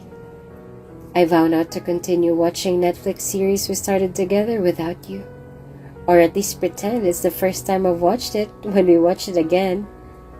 I pledge to remain your companion and friend. I promise to be with you always, to take care for you, and to love you no matter how far apart we may be. I will always show an interest in the things you do and your ideas. I will be with you in your heart and keep you safely in mine. Wika ni Zeke at isinuot ang singsing sa malambot na daliri ni Amisel at saka matamis na ngumiti sa lahat. Nagpalapakan ng mga bisita sa ganda ng mensahe ni Zeke at Amisel sa isa't isa na talaga naman na nakapagpaiyak sa bawat bisitang naroroon. Damang-daman nila ang pagmamahal ng dalawa sa isa't isa. And now, I pronounce you husband and wife. You may now kiss the bride. Wika ng pare. Ayun ang best part! Sigaw naman ni Amy. Kiss! Kiss! Sigaw ng mga ito at napangiti na lamang ang dalawa. Dahan-dahan na itinaas ni Zeke ang belo ni Amisel at saka nagturan sa dalaga. Tinupad ko ang pangako ko sa iyo, ha? Pinakasalan kita sa harap ng simbahan. Wika ni Zeke kay Amisel na ngayon ay asawa niya na. Kaya nga eh. Salamat dahil tinupad mo ang pangako mo sa akin. I will keep those promises until we're old. Wika ni Amisel at doon ay hinawakan ng bewang ni Amisel palapit sa kanya at siniil ng matamis na halik ang kanyang asawa. Natuwa naman ang lahat sa kasalan ng dalawa dahil naging memorable ang bagay na iyon sa kanilang buhay. Napakabilis ng panahon. Para bang kailan lang ay nagbabangayan pa ang dalawa na para bang aso at pusa. Kailan lang din nung mangarap sila na bumuo ng pamilya kasama ang isa't isa at parang kailan lamang nang mga anak si Amisel at nagbangayan pa silang dalawa na hindi malilimutan ni Amisel sa kanyang buhay. Dahil sa kapilyuhan ni Zeke, mapasang-ayon lamang siya na ibuka ang kanyang hita. Napakabilis ng panahon. Dahil noon ay hawak-hawak lamang ni Amisel ang kanyang anak. Ngayon ay naglalakad na ito. Mabilis lamang na lumipas ang araw at ang bawat dumaan sa buhay nila Amisel ay kinukuhaan niya ng larawan at inilalagay sa isang album upang maitagong alaala na kahit lumipas ng panahon ay naroroon pa din ang mga alaalang yon. Makalipas ang 5 taon, malaki na ang panganay nila Amisel at ang kanilang bunso ay nagsisimula ng mag-antabay. Katana! Tawag ni Amisel sa kanilang panganay. 7 taong gulang na ito na para bang kahapon lamang ay baby pa lang ito. Bakit po, Mama? Tanong ng bata at kaagad na lumapit sa kanyang ina. Si Kendra, nasan? Tanong nito at hinahanap ang bunsong anak. Kasama po ni Papa sa labas, nagpapaaraw. Wika ni Katana. Tawagin mo na sila at kakain na tayo. Wika ni Amisel sa kanyang panganay.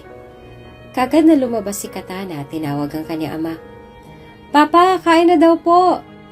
Wika ni Katana sa kanyang ama at kagad na pumasok ang mga ito. Masayang namuhay ng simple pero maayos sila Amisel at masaya sila sa buhay na kanilang tinahak. Ngayon ay namuhay sila Amisel sa kalapit na bahay ng mga magulang ni Zeke at madalas na dumadalaw ang mga ito sa tahanan nila Zeke upang makasama ang kanilang mga apo. Nagpatuloy ang pagmamahala ng dalawa kapiling ang kanilang mga anak. Kahit na madami man ang pinagdaanan sa buhay nila Amisel at Zeke, hindi man naging madali ang kanilang umpisa, sa huli sila pa din ang nagkasama sa buhay. Sa kaarawan ng anak nila Amisel, ay ipinakita niya ang mga larawan na kanyang inipon simula nung nag-uumpisa pa lamang sila ni Zeke na magsama bilang mag-asawa. Mama, si Tita Amy po yan, diba? Yung mama ni Dan? Wika ni Katana. Oo, sayang at maaga siyang nawala. Naging kaibigan ko si Amy simula high school hanggang sa nakapagtapos ako. Hindi ko akalain na pinsan pala siya ng papa mo. Pero sayang lang dahil maaga niyang nilisan ang mundo. Pagkukwento ni Amisel.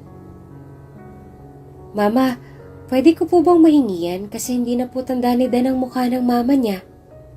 Wika ni Katana at ngumiti naman si Amisel. Oo naman, wika ni Amisel na may ngiti sa labi. Nang manganak si Amy sa bunsong anak nito, ay hindi nito kinaya ang panganganak at binawian ng buhay. Masaya si Amisel dahil sa pamamagitan ng mga inimpok niya ng mga larawan ay mapapasaya niya ang anak ng nag-iisa niyang kaibigan. Iyon ang purpose ni Amisel sa paggawa ng album na yon. Dahil nais niya na kapag siya'y tumanda, ay maalala niya sa kanyang mga anak sila ng asawa niyang si Zeke. Sa paglipas ng panahon, lumaki ang mga anak nila Zeke at Amisel. Naging mulat na ang mga ito sa mga nangyayari sa kanilang paligid. Palagi naman na nakaagapay ang dalawang mag-asawa sa kanilang dalawang supling. Palaging ikinagkwento ni Amisel ang kanilang alaala ni Zeke nung nagsisimula pa lang sila at ang mga aral na kanilang natututunan sa kanilang buhay. Alam ni Amisel na malaking ambag ng mga aral na kanilang ibabahagi sa kanilang mga anak dahil balang araw, darating ang panahon na haharap ang mga ito sa iba't ibang hamon sa buhay at alam nila na balang araw, ang aral na kanilang ituturo sa mga bata ay magagamit ng mga ito para mapaglampasan ang mga suliranin na iyon sa kanilang buhay. Mga anak, palagi niyong tatandaan, iwan man kayo ng mga kaibigan niyo, iwan man kayo ng mga taong minamahal niyo, at kahit talikuran pa kayo ng mundo, hindi magbabagong pagmamahal sa inyo ng pamilya niyo.